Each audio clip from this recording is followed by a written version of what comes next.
Screen दृश्यते खलु? दृश्यते भगिनी। अस्तु, प्रार्थनया आरम्भं कुर्मः। पठामि संस्कृतं नित्यं, वदामि संस्कृतं सदा, ध्यायामि संस्कृतं सम्यक्, वन्दे संस्कृतमातरम्, वन्दे संस्कृतमातरम्। श्रीमान् वेङ्कटनाथार्यः कवितार्किककेसरी वेदान्ताचार्यवर्यो मे सन्निधत्तां सदा हृदि। वन्दे वृन्दावनचरं वल्लवी जनवल्लभं, जयन्ती सम्भवं धाम वैजयन्ती विभूषणम्। नमः सर्वेभ्यः। यादवाभ्युदयः इत्यस्य महाकाव्यस्य प्रथमसर्गं पठन्तः स्मः। स्वामी वेदान्तदेशिक विरचित महाकाव्यं श्री अप्पय्य दीक्षित व्याख्यान संपन्नम् एतत्। अत्र देवानां भगवतः समीपे उपसर्पणं, निवेदनं, तेषां कष्टस्य निवेदनम्, आगमनस्य कारणं च ते निवेदयन्ति। सः विषयः इदानीम् अस्माभिः अवलोक्यमानः अस्ति। गत वर्गे पठितौ द्वौ श्लोकौ, तयोः पुनरावलोकनं पुनस्मारणं कृत्वा अग्रे सरामः। 670तमः श्लोकः पुनः 770तमः श्लोकः च अस्माभिः पठितः। तत्र 670तमः श्लोकः तस्मै विज्ञापयामासुः विदितार्थाय नाकिनः निहता शेषदैत्याय निदानं स्वागते पुनः। तस्मै भगवते विज्ञापयामासुः, नाकिनः स्वर्गस्थाः देवताः निवेदितवन्तः, विज्ञापितवन्तः। किं विज्ञापितवन्तः? स्व आगतेः कारणं, तेषाम् आगमनस्य कारणं निवेदितवन्तः। कस्मै? विदितार्थाय, स्वयमेव यः सर्वं जानाति तस्मै निवेदितवन्तः। पुनः कीदृशः सः? निहताशेषदैत्याय। पूर्वम् अशेषतया एते एव दैत्याः भगवता मारिताः, हताः। पुनरपि ते असुराः इह लोके, भूलोके, मर्त्यलोके जन्म लब्धवन्तः। अतः तेषां पीडनं निवेदयितुं ते आगताः, तद् निवेदितवन्तः इति श्लोकः। अग्रिमः श्लोकः तैमे क्षत्रिया भूत्वा क्षोभयन्ति क्षमामिमां तव तेजसि यैर्नाथ दनुजैः शलभायितम्। इदानीं किं निवेदितवन्तः इत्ययं विषयः अस्मिन् श्लोके अस्ति। ते पीडयन्ति, क्षोभयन्ति, पीडयन्ति। कां क्षोभयन्ति? क्षमां, पृथिवीम्, इमां पृथिवीं पीडयन्ति। ये पूर्वं शलभाः इव, शलभाः यथा अग्नौ निपत्य प्राणान् त्यजन्ति, तथा एते तव तेजसि, तव प्रतापे शलभायिताः। ते इदानीं पुनः लब्धजन्मानः भूलोके इमां भूमिं पीडयन्ति, व्यथयन्ति। अतः भवान् शीघ्रम् अस्याः क्लेशनाशनं करोतु इति निवेदनम्। अधुना अद्यतनः श्लोकः 970तमः श्लोकः। अत्र किं निवेद्यते? अत्र भूदेव्याः कष्टं निवेदितम्। इदानीं तस्य कष्टस्य निवारणं स्यात् खलु। कः कुर्यात्? त्वत्कृते न कोऽपि कर्तुं समर्थः। पुनः एषा त्वत्पादात् पादकमलात् एव जाता अस्ति, अतः त्वदेकाधीना अस्ति, त्वाम् एकमेव आश्रयति। एवं सति यदि त्वम् अस्याः रक्षणं न करोषि चेत् कः वा कुर्यात्? त्वया एव कर्तुं शक्यं, त्वया एव करणीयम् इति देवाः विज्ञापयन्ति भगवन्तम्। इदानीं श्लोकं पठामः।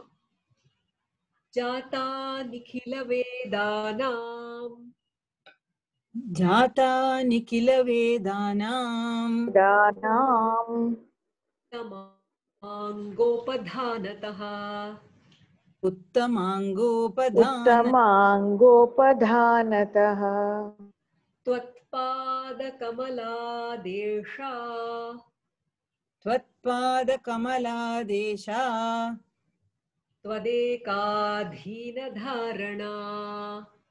त्वदेकाधीनधारणा। अत्र अद्भुततया रूपकस्य प्रयोगेण भगवान् वदति, हे भगवन्, तव पादकमलमेव वेदप्रतिपाद्यानाम् आश्रयस्थलमस्ति। कश्चन शयनं करोति चेत् उपधाने शिरः निदधाति किल, अतः एव उपधानम् इति तस्य नाम। उपधीयते मस्तकम् अत्र इति उपधानम्।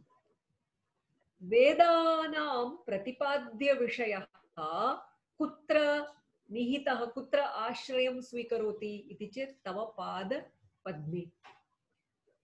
तादृशात् तव पादकमलात् एषा जाता, तर्हि एषा त्वदधीना, त्वदेकाधीना, त्वदायत्ता अस्ति, त्वयि त्वाम् आश्रित्य तिष्ठति, अतः त्वया एषा रक्षणीया इति विषयः अत्र निवेद्यते। पदच्छेदः आदौ। जाता निखिलवेदानाम् उत्तमाङ्गोपधानतः त्वत्पादकमलात् एषा त्वदेकाधीनधारणा। धारणं पोषणम्, अस्याः धारणं त्वदधीना अस्ति इति बहुव्रीहिः भूम्याः कृते, अतः त्वदेकाधीनधारणा। इदानीम् अत्र अध्याहारेण वयम् अन्वयार्थं क्रियापदं स्वीकुर्मः। वर्तते इति अध्याहृतमस्ति, न तु श्लोके। का वर्तते? एषा। कीदृशी एषा भूमिः? जाता। कस्मात् जाता? त्वत्पादकमलात्। कीदृशात् त्वत्पादकमलात्? उत्तमाङ्गोपधानतः। केषाम् उत्तमाङ्गोपधानतः? निखिलवेदानाम्। उत्तमाङ्गं नाम शिरः, मस्तकम्। कथं भूता सती वर्तते इदानीं? सर्वदा अपि त्वदेकाधीनधारणा वर्तते। इदानीम् अन्वयः निखिलवेदानाम् उत्तमाङ्गोपधानतः त्वत्पादकमलात् जाता एषा त्वदेकाधीनधारणा वर्तते। अधुना अन्वयक्रमे प्रतिपदार्थं द्रक्ष्यामः। प्रथमं निखिलवेदानां। निखिल नाम समग्र, किमपि अपरित्यज्य। चतुर्णां वेदानां, समग्राणां वेदानाम्। उत्तमाङ्गोपधानतः। उत्तमाङ्गं नाम शिरः, मस्तकम्। तर्हि वेदानां शिरोभागः कः? उपनिषत्। यतः मुख्यम् अङ्गं किल शिरः शरीरे, तथा उपनिषत् सर्वप्रधानम् अङ्गं भवति वेदपुरुषस्य। तर्हि वेदानां यद् उत्तमाङ्गमस्ति तद् कुत्र उपधाय तिष्ठति, कुत्र आश्रयति इति चेत् तस्य उपधानं किं, तस्य पिल्लो किं, तद् गोपधानं। त्वत्पादकमला। त्वत्पादकमलात् इति पदस्य विशेषणं भवति इदं पदम् उत्तमाङ्गोपधानतः। अतः एव एतदपि पञ्चम्याम् अस्ति, एतत् पदमपि विशेष्यपदं पञ्चम्याम्। उत्तमाङ्गोपधानात् इति भवितुमर्हति किल। तर्हि उपनिषदः एव उत्तमाङ्गानि, तासाम् उत्तमाङ्गानाम् उपधानभूतः कः? उपधानभूतं त्वत्पादकमलं। तस्मात् त्वत्पादकमलात् त्वत्पादपद्मात् एषा जाता, एषा उत्पन्ना। एषा उत्पन्ना कीदृशी अस्ति? त्वदेकाधीनधारणा वर्तते। तन्नाम त्वदेकायत्तभरणकृत्या। एतस्याः धारणस्य दायित्वं त्वयि अस्ति। त्वाम् आश्रित्य भवति एषा सर्वदा, त्वाम् एव आश्रित्य भवति। अतः एकपदं त्वदेकाधीना, त्वदेकं, त्वाम् एकम् आश्रयति। अस्याः धारणं त्वदायत्तम् इति अत्र वदति कविवरः। इदानीं भावार्थं पश्यामः। सर्ववेदानां प्रतिपाद्यं तत्त्वम् उपनिषत्सु वर्तते। अतः वेदानाम् उत्तमाङ्गत्वेन उपनिषदः विलसन्ति। तासाम् उपनिषदां समाश्रयणाय उपधानभूतं किं? त्वत्पादपद्मम्। तादृशात् त्वत्पादकमलात् उत्पन्नायाः अस्याः पृथिव्याः भरणभारः त्वदायत्तः एव। यथा लोके कन्याभरणदायित्वं पित्रायत्तं तथा इति भावः।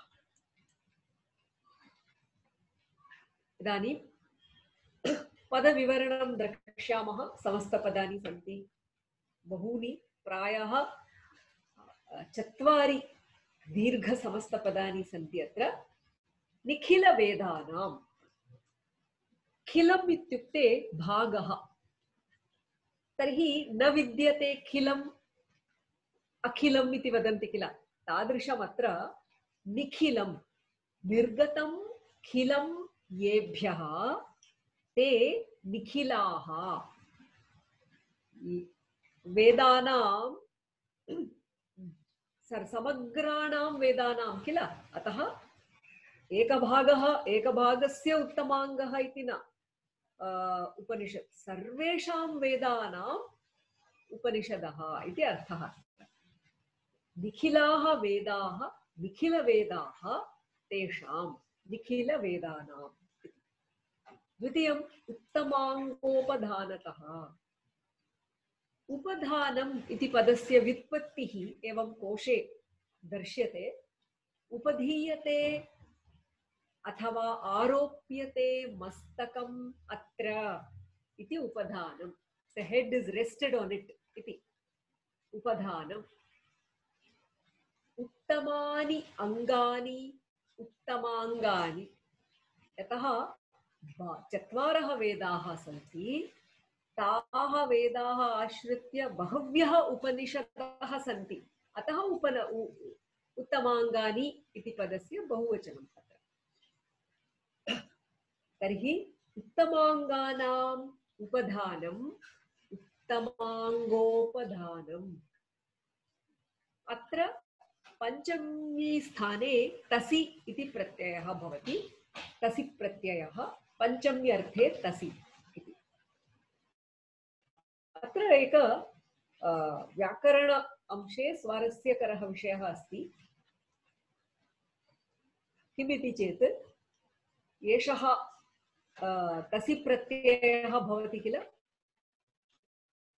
अस्य प्रयोगः सामान्य भवति धातुभ्यः विधीयते उदाहरणार्थं ग्रामात् गच्छति ग्रामतः गच्छति आचार्यात् अधीते आचार्यतः अधीते इति किन्तु क्रिया अस्य प्रयोगः न भवति तस्य प्रत्ययः तौ कौ द्वौ धातु इति चेत् एकः अस्ति हा धातुः हा त्यागे अपरः धातुः अस्ति रुह् रोहति इति अनयोः विषये तसि प्रत्ययस्य प्रयोगः न भवति एषः प्रत्ययः न विधीयते उदाहरणार्थं ग्रामात् गच्छति ग्रामतः गच्छति इति भवति आचार्यात् अधीते आचार्यतः अधीते पर्वतात् जायते पर्वततः जायते किन्तु पर्वतात् अवतरति इति भवति पर्वततः अवरोहति अवरोहति इति न भवति यतः रुह् धातुः तः एषः प्रत्ययः न विधीयते तथैव इतोपि एकः धातुः आरभ्य उक्तं हा धातुः जहाति उदाहरणार्थं स्वर्गात् जहाति त्यजति कञ्चित् स्वर्गात् त्यजन्ति इति चिन्तयतु तर्हि स्वर्गतः जहाति इति न भवति अनयोः द्वयोः धातोः विषये अयं तसि प्रत्ययः पञ्चम्यर्थे न भवति इति अग्रिमं त्वत्पादकमलात् पादौ कमलम् इव उपमानम् अत्र उपमान उत्तरपद पादौ कमलम् इव पादकमलं तव पादकमलं त्वत्पादकमलं तस्मात् अग्रिमम् अस्ति त्वदेकाधीनधारणा अत्र कथं भवति एकस्मिन् एव अधीनम् एकाधीनं त्वत् इति अस्ति किल तव एकाधीनं त्वदेकाधीनं त्वदेकाधीनं धारणं यस्याः सा त्वदेकाधीनधारणा इति विग्रहवाक्यम् अत्र रूपकमपि अस्ति उपमा अपि अस्ति रूपकं कुत्र अस्ति निखिलवेदानाम् उत्तमाङ्गोपधानम् इत्यत्र रूपकं त्वत्पादकमलम् इति अत्र उपमा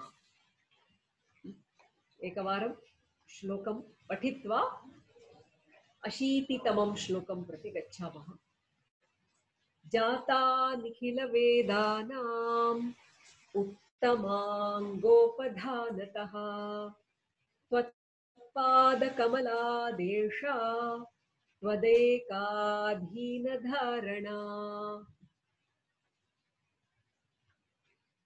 इदानीम् अशीतितमः श्लोकः अत्र ते किं करणीयम् इति उक्तवन्तः त्वया एव एषा रक्षणीया इति उक्तवन्तः इदानीम् अस्मिन् रक्षणकार्ये हे भगवन् त्वं त्वरस्व शीघ्रं कुरु अन्यथा एषा समुद्राणाम् एतस्याः भारः अधिकः जायमानः अस्ति भूभारः एषा विमज्जेत् समुद्राणां जलम् एतां मज्जयन्ति इति वदन्ति अपाये अस्ति एषा इति वदन्ति निवेदयन्ति देवाः श्लोकं पठामः अहं पठामि अनुवदतु यदि न त्वरते नाथ त्वरते नाथ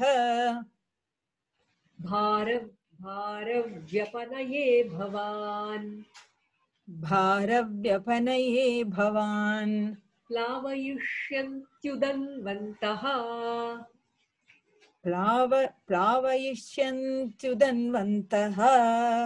पृथिवीं पृथुवीचयः पृथिवीं पृथुवी च यः यदि न त्वरते नाथ भारव्यपनये भवान् प्लावयिष्यन्त्युदन्वन्तः पृथिवीं पृथुवी च यः। सुन्दरः श्लोकः, सुन्दरपदप्रयोगः। एते उदन्वन्तः समुद्राः एतां पृथिवीं प्लावयिष्यन्ति। किन्तु कीदृशाः एते समुद्राः इत्युक्ते पृथुवीचयः, महातरङ्गाः, सागराः। किन्तु पदप्रयोगे सौन्दर्यमस्ति, प्रासः अस्ति, अर्थ पूर्णत्वमपि अस्ति। इदानीं पश्यामः, यदि न त्वरते नाथ भारव्यपनये भवान् प्लावयिष्यन्ति उदन्वन्तः पृथिवीं पृथुवीचयः। अन्वयक्रमे आदौ क्रियापदं किम् इति द्रष्टव्यम्। यदि यत्तत् सम्बन्धः अस्ति तर्हि तदर्थं विशेषप्रश्नः न भवति। अन्वयक्रमे अस्माभिः तद् आरम्भे एव यत्तत् सम्बन्धः योजनीयः। इदानीम् अत्र नाथ इति सम्बोधनं। हे नाथ, यदि न त्वरते, भवान् यदि न त्वरते, कः भवान्, कुत्र न त्वरते, कस्मिन् कर्मणि, भारव्यपनये। अत्र कुत्र इति अपेक्षया कस्मिन् कर्मणि इति साधुतरं भवति।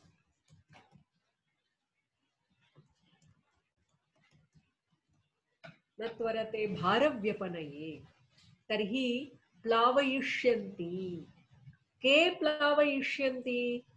उदन्वन्तः सागराः, समुद्राः। कीदृशाः उदन्वन्तः? पृथुवीचयः। पृथु इत्युक्ते महान्। पृथुः पुल्लिङ्गे विशेषणं महान्। नपुंसकलिङ्गं चेत् पृथु महत् इति भवति। वीचयः तरङ्गाः। वीचि शब्दः पुल्लिङ्गे अपि भवति, स्त्रीलिङ्गे अपि भवति। उदन्वन्तः कां प्लावयिष्यन्ति? पृथिवीं प्लावयिष्यन्ति। इदानीम् अन्वयवाक्यं, हे नाथ, भवान् भारव्यपनये यदि न त्वरते तर्हि इति अध्याहृतं। पृथुवीचयः उदन्वन्तः, विशेषणविशेष्य भावः अत्र। पृथुवीचयः उदन्वन्तः, महातरङ्गाः सागराः पृथिवीं प्लावयिष्यन्ति, भूमिं निमज्जयन्ति।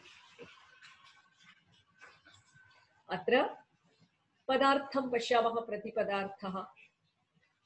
हे नाथ, हे प्रभो, भवान् त्वं भारव्यपनये, भूभारस्य अपनोदने, भूभारस्य हरणे, भूभारस्य अवतारणे यदि न त्वरते, यदि विलम्बं करोषि चेत्, यदि विलम्बं करोषि तर्हि, यदि शीघ्रं न करोति भवान् तर्हि।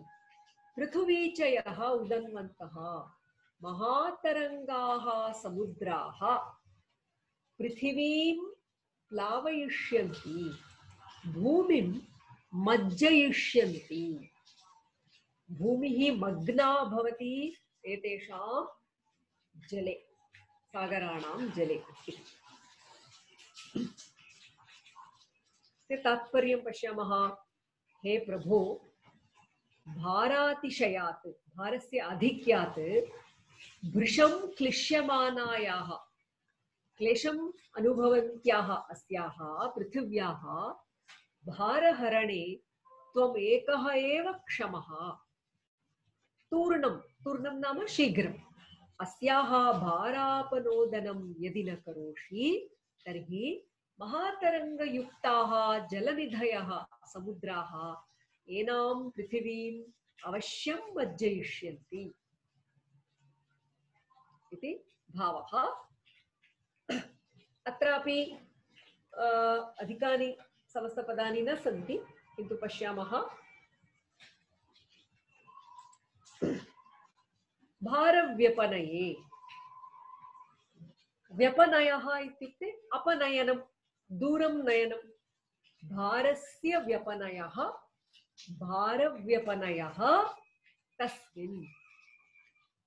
त्वरते इति आत्मनेपदी, त्वर् सम्भ्रमे आत्मनेपदी लट् लकारः प्रथमपुरुषः एकवचनम्। पृथुवीचयः, पृथुः इति विशेषणपदम् अत्र पुल्लिङ्गे, नपुंसकलिङ्गे पृथु इति भवति, स्त्रीलिङ्गे पृथ्वी इति भवितुमर्हति। तर्हि अत्र वीचिः इति शब्दः पुल्लिङ्गे अपि भवति, स्त्रीलिङ्गे अपि भवति। यदि वयं पुल्लिङ्गं स्वीकुर्मः तर्हि पृथवः वीचयः येषां ते। अत्र पृथुवीचयः इति महान्तः तरङ्गाः। केवलं तत्र न अत्र स्थगितं भवति, कारणम् एतद् पदं कस्य विशेषणम्? उदन्वन्तः, सागरस्य विशेषणं। तर्हि के प्लावयिष्यन्ति? उदन्वन्तः प्लावयिष्यन्ति। कीदृशाः उदन्वन्तः? पृथुवीचयः, यस्य वीचयः महान्तः सन्ति, तादृशः सागरः। तर्हि पृथवः वीचयः येषां ते पृथुवीचयः उदन्वन्तः इति अस्ति। उदन्वान् नाम किम्? उदकानि अस्य अस्ति इति उदन्वान्। उदकानि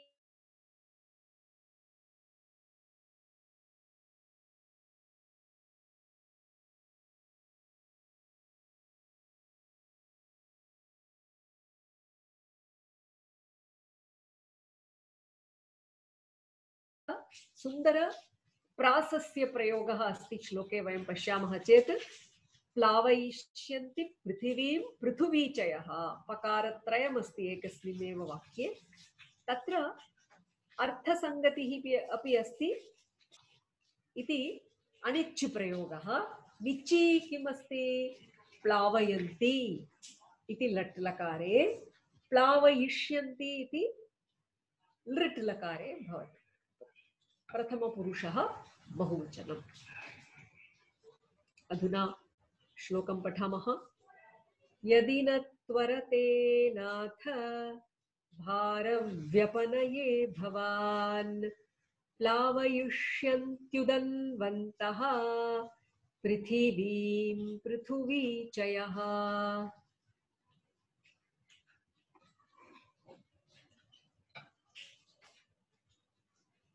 समापनं कुर्मः। कवितार्किकसिंहाय कल्याणगुणशालिने श्रीमते वेंकटेशाय वेदान्तगुरवे नमः। सर्वे भवन्तु सुखिनः, सर्वे सन्तु निरामयाः, सर्वे भद्राणि पश्यन्तु, मा कश्चित् दुःखभाग् भवेत्। ओम शांति शांति शांति।